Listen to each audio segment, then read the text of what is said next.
All right, welcome to The Explainer. Today, we're going to pull back the curtain on one of the most iconic figures of the 20th century, the man himself, Walt Disney. So, you know the brand, right? This global empire that's basically synonymous with magic. But the man? Well, that's a whole other story. And believe it or not, this empire didn't start in a castle. It started with a guy from Missouri, a sketchbook, and this absolutely relentless, kind of unbelievable ambition. So that's the real question here, isn't it? How does that guy become that brand? How did one person's vision for telling stories end up creating one of the most powerful cultural forces in history? Okay, let's get into it. Okay, so here's how we're going to break down his journey. First, we'll look at the man himself. Then, his early struggles, and there were a lot of them. After that, how he completely reinvented animation, built his Magic Kingdom, and finally, his incredible, unfinished vision for the future. First up, let's really get to know the person behind that famous signature we all recognize. Yeah, creative genius, for sure. We all know that part. But here's the thing you've got to understand to really get Walt Disney. He was an entrepreneur, first and foremost. He was an innovator who saw technology not just as a cool tool for art, but as an essential part of the story itself. And that one idea, that's what drove his entire career. But his path to success was anything but a straight line. Seriously, it was defined by some pretty spectacular failures. And this almost stubborn refusal to ever give up. So let's see how this all gets started. So, long before Mickey Mouse, he had this studio in Kansas City called Laugh-O-Gram. It was super creative, doing really innovative stuff. But it was a total money pit, a complete financial disaster. And by 1923, at just 21 years old, Walt Disney was bankrupt. Done. Okay, this timeline is just wild. It really shows you how fast everything was moving. I mean, look at this. In 23, he's bankrupt. 5 years later, he's got a hit character, Oswald the Lucky Rabbit, and then his distributor basically steals him. A few months after that, he can't even find someone to buy his new cartoon mouse.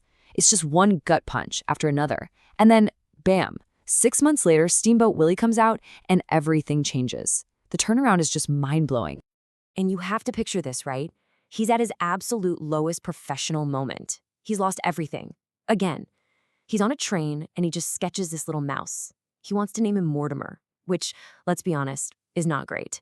But his wife, Lillian, suggests a friendlier name, Mickey. And just like that, in his worst moment, an icon is born. So Mickey Mouse is a certified star.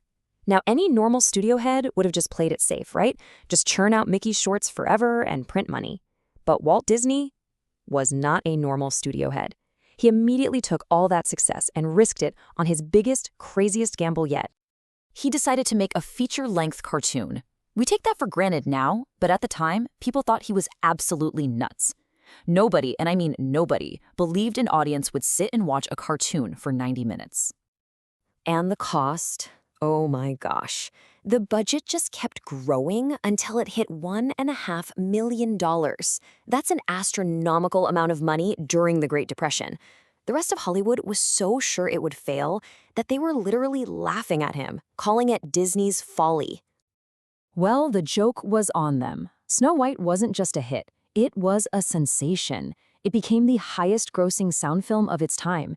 It didn't just make money, it single-handedly kicked off what we now call the golden age of animation. It proved that cartoons could be art, and they could be big business. And this right here? This is the key to everything he did. Each one of these wasn't just a technical upgrade, it was a revolution in how you tell a story. He used synchronized sound to make the cartoons feel alive. He jumped on full Technicolor way before others. He even invented a whole new kind of camera just to create an illusion of depth. For Walt, the technology was the story. So, okay, you've conquered animation. You've completely redefined what a movie can be. What's the encore? Well, if you're Walt Disney, you decide to take all that magic from the screen and build it for real, out of concrete and steel. And the idea, famously, came to him while he was just sitting on a park bench, watching his daughters on a merry-go-round. He looked around and thought, you know, these amusement parks are kind of dirty and uninspired. He wanted to build an immersive world, a place that was just as clean, safe, and story-driven as one of his movies. But how do you pay for something so radical? This is where his business brain just went into overdrive. He partners with this brand new medium, television. He creates these huge hit shows like the Mickey Mouse Club, and they do two things at once. They make the money to actually build the park, and they act as a weekly hour-long commercial for Disneyland, building hype all across America before a single person had even walked through the gates. It was just a masterstroke. But you'd think Disneyland would be the ultimate achievement, right? The final chapter. Not even close. His last project was his most ambitious.